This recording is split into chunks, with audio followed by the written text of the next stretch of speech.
ಎಲ್ಲರಿಗೂ ನಮಸ್ಕಾರ. ನನ್ನ ಹೆಸರು ರಚನಾ. ನಾನು 10ನೇ ತರಗತಿಯಲ್ಲಿ ಓದುತ್ತಿದ್ದೇನೆ. ನಮ್ಮ ಶಾಲೆ ಹೆಸರು ಸರ್ಕಾರಿ ಪ್ರೌಢಶಾಲೆ ಅರಸೀಕೆರೆ.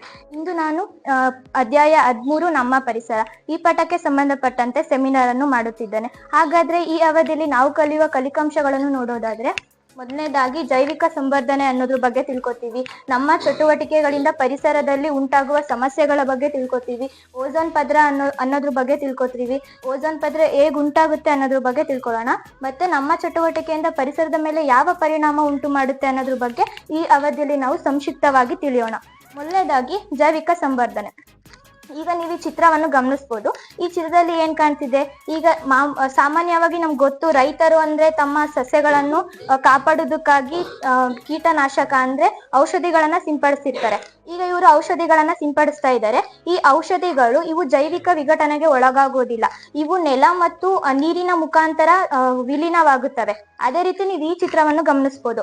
ಈ ಚಿತ್ರದಲ್ಲಿ ಏನ್ ಕಾಣ್ತಿದೆ, ಇಲ್ಲಿ ನದಿ ಕಾಣ್ತಿದೆ. ಅಂದ್ರೆ ನಾವ್ ಅವಾಗ್ಲೇ ಹೇಳ್ದಂಗೆ ಈ ರಾಸಾಯನಿಕಗಳು ನೀರಿನಲ್ಲಿ ವಿಲೀನವಾಗುತ್ತವೆ ಅಂತ ಹೇಳ್ದೆ. ಅದೇ ರೀತಿ ಇಲ್ಲಿ ನೀರಿನಲ್ಲಿ ಈ ರಾಸಾಯನಿಕಗಳು ವಿಲೀನವಾಗಿದ್ದಾವೆ. ವಿಲೀನವಾಗದಾಗ ಈ ನೀರಿನ ಮುಖಾಂತರ ನಾವು ಕೃಷಿ ಮಾಡ್ತೀವಿ. ಕೃಷಿ ಮಾಡಿದಾಗ ಅಲ್ಲಿ ನಿಧಾನವಾಗಿ ನೀರಿನಲ್ಲಿ ಇರುವ ರಾಸಾಯನಿಕಗಳು ಸಸ್ಯಗಳ ದೇಹಕ್ಕೆ ವರ್ಗಾವಣೆ ಆಗುತ್ತೆ. ಸಸ್ಯಗಳನ್ನ ಇದು ಕೀಟ ಅಂದ್ರೆ ಮಿಡತೆ ತಿಂದಾಗ ಈ ಸಸ್ಯಗಳ ದೇಹದಲ್ಲಿರುವ ರಾಸಾಯನಿಕಗಳು ನಿಧಾನವಾಗಿ ಮಿಡತೆಗಳ ದೇಹಕ್ಕೆ ವರ್ಗಾವಣೆ ಆಗುತ್ತೆ. ಈ ಒಂದು ವಿದ್ಯಮಾನವನ್ನೇ ನಾವು ಜೈವಿಕ ಸಂವರ್ಧನೆ ಅಂತಾನು ಹೇಳ್ತೀವಿ. ನಂತರ ಈ ಚಿತ್ರವನ್ನು ಗಮನಿಸಬಹುದು. ಈ ರಾಸಾಯನಿಕಗಳು ವಿಘಟನೆಗೆ ಒಳಗಾಗುವ ಕಾರಣ ಇವುಗಳು ಪ್ರತಿ ಪೋಷಣಾ ಸ್ತರದಲ್ಲಿ ಸಂಗ್ರಹಿಸಲ್ಪಡುತ್ತವೆ.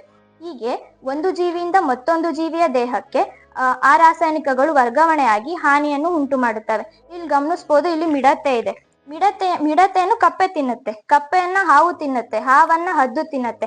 ಹೀಗೆ ಒಂದು ದೇಹದಿಂದ ಮತ್ತೊಂದು ದೇಹಕ್ಕೆ ಆ ಒಂದು ರಾಸಾಯನಿಕಗಳು ವರ್ಗಾವಣೆ ಆಗಿ ಆ ಒಂದು ದೇಹದಲ್ಲಿ ಒಂದು ಹಾನಿಯನ್ನು ಉಂಟು ಮಾಡುತ್ತೆ ಅಂತ ಹೇಳ್ಬೋದು.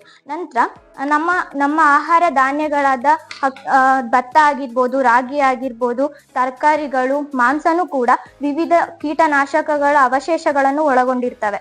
ಅವುಗಳು ಅಂದ್ರೆ ನಾವು ಎಷ್ಟೇ ಅವನ್ನ ಕ್ಲೀನ್ ಮಾಡಿದ್ರು, ಸ್ವಚ್ಛಗೊಳಿಸಿದ್ರು ಸಹ ಆ ಕೀಟನಾಶಕಗಳು ಅವುಗಳನ್ನ ಬಿಟ್ಟೋಗೋದಿಲ್ಲ. ಇದರಿಂದ ನಮ್ಮ ಮಾನವರಿಗೆ ತುಂಬಾ ಒಂದು ಗಂಭೀರವಾದ ಒಂದು ಹಾನಿಯನ್ನ ಉಂಟು ಮಾಡುತ್ತೆ. ನಂತರ ಪರಿಸರದ ಬದಲಾವಣೆಗಳು ನಮ್ಮ ಮೇಲೆ ಪ್ರಭಾವ ಬೀರುತ್ತೆ. ನಮ್ಮ ಚಟುವಟಿಕೆಗಳು ಪರಿಸರದ ಮೇಲೆ ಪ್ರಭಾವ ಬೀರುತ್ತೆ. ಈಗ ನಮ್ಮ ಚಟುವಟಿಕೆಯಿಂದ ಪರಿಸರದಲ್ಲಿ ಉಂಟಾಗುವ ಸಮಸ್ಯೆಗಳ ಬಗ್ಗೆ ತಿಳ್ಕೊಳ್ಳೋಣ. ಮೊದಲನೇದಾಗಿ ಓಝೋನ್ ಪದರದ ತೆಳುವಾಗುವಿಕೆ, ನಂತರ ತ್ಯಾಜ್ಯ ವಿಲೇವಾರಿ. ಅದಕ್ಕಿಂತ ಮುಂಚೆ ನಾವೀಗ ಓಝೋನ್ ಪದರ ಎಂದರೇನು ಅನ್ನೋದ್ರ ಬಗ್ಗೆ ತಿಳ್ಕೊಳ್ಳೋಣ. ಓಝೋನ್ ಎಂಬುದು ಆಕ್ಸಿಜನ್ನ 3 ಪರಮಾಣುಗಳಿಂದ ರೂಪುಗೊಂಡ ಒಂದು ಅಣುವಾಗಿದೆ. ನಂತರ ಓಝೋನ್ ಪದರ ಹೇಗುಂಟಾಗುತ್ತೆ ಅನ್ನೋದ್ರ ಬಗ್ಗೆ ತಿಳ್ಕೊಳ್ಳೋಣ. ಓಝೋನ್ ಎಂಬುದು ವಾತಾವರಣದ ಉನ್ನತ ಸ್ತರದಲ್ಲಿ ನೇರಳಾತೀತ ವಿಕಿರಣವು ಆಕ್ಸಿಜನ್ ಅಣುವಿನ ಜೊತೆ ವರ್ತಿಸಿದಾಗ ಉಂಟಾಗುವ ಒಂದು ಸಂಯುಕ್ತವಾಗಿದೆ. ಈಗ ಇದು ನಮ್ಮ ಭೂಮಿ ಇದೆ. ಈ ಭೂಮಿಯಿಂದ ಈ ಓಝೋನ್ ಪದರ 15ರಿಂದ 60 ಕಿಲೋಮೀಟರ್ ದೂರದಲ್ಲಿ ಇರುವ ಒಂದು ಸ್ತರಗೋಳದಲ್ಲಿ ಈ ಒಂದು ಓಝೋನ್ ಪದರ ಕಂಡು ಬರುತ್ತೆ. ತೀವ್ರತೆಯ ನೇರಳಾತೀತ ವಿಕಿರಣಗಳ ಕೆಲವು ಆಕ್ಸಿಜನ್ ಅಣುಗಳನ್ನು ಆಕ್ಸಿಜನ್ ಪರಮಾಣುಗಳಾಗಿ ವಿಭಜಿಸುತ್ತೆ. ಇದರ ಸಮೀಕರಣ O2 ವರ್ತಿಸು O+O. ನಂತರ ಈ ಪರಮಾಣುಗಳು ಇದರ ಆಕ್ಸಿಜನ್ ಅಣುಗಳೊಂದಿಗೆ ಸೇರಿ ಓಝೋನ್ ರೂಪುಗೊಳ್ಳುತ್ತೆ.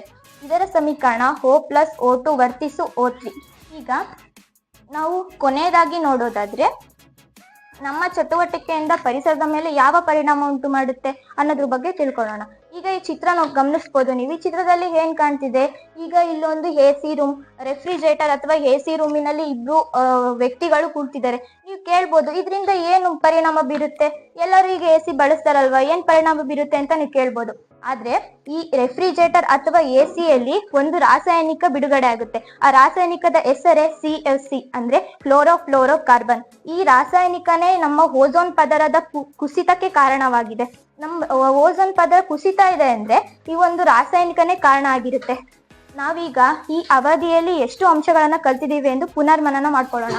ಈಗ ಜೈವಿಕ ಸಂವರ್ಧನೆ ಅನ್ನೋದ್ರ ಬಗ್ಗೆ ತಿಳ್ಕೊಂಡಿದೀವಿ. ನಮ್ಮ ಚಟುವಟಿಕೆಯಿಂದ ಪರಿಸರದ ಮೇಲೆ ಉಂಟಾಗುವ ಸಮಸ್ಯೆಗಳ ಬಗ್ಗೆ ತಿಳ್ಕೊಂಡಿದೀವಿ. ನಂತರ ಓಝೋನ್ ಪದರ ಎಂದರೇನು ಅನ್ನೋದ್ರ ಬಗ್ಗೆ ತಿಳ್ಕೊಂಡಿದೀವಿ. ಓಝೋನ್ ಪದರ ಹೇಗುಂಟಾಗುತ್ತೆ ಅನ್ನೋದ್ರ ಬಗ್ಗೆನೂ ತಿಳ್ಕೊಂಡಿದ್ದೀವಿ. ನಂತರ ನಮ್ಮ ಚಟುವಟಿಕೆಯಿಂದ ಪರಿಸರದ ಮೇಲೆ ಯಾವ ಪರಿಣಾಮ ಉಂಟು ಮಾಡುತ್ತೆ ಅನ್ನೋದ್ರ ಬಗ್ಗೆ ನಾವು ಈ ಅವಧಿಯಲ್ಲಿ ಸಂಕ್ಷಿಪ್ತವಾಗಿ ತಿಳ್ಕೊಂಡಿದ್ದೀವಿ. ಈ ಓಝೋನ್ ಪದರದ ಬಗ್ಗೆ ಇನ್ನೂ ಹೆಚ್ಚಿನ ವಿವರಣೆಗಳು ಇದಾವೆ. ಈ ವಿವರಣೆಗಳನ್ನು ನಾವು ಮುಂದಿನ ಅವಧಿಯಲ್ಲಿ ಸಂಕ್ಷಿಪ್ತವಾಗಿ ತಿಳಿಯೋಣ ಎನ್ನುತ್ತಾ ಈ ಅವಧಿಯನ್ನು ಮುಕ್ತಾಯಗೊಳಿಸ್ತಾ ಇದ್ದೀನಿ. ಧನ್ಯವಾದಗಳು.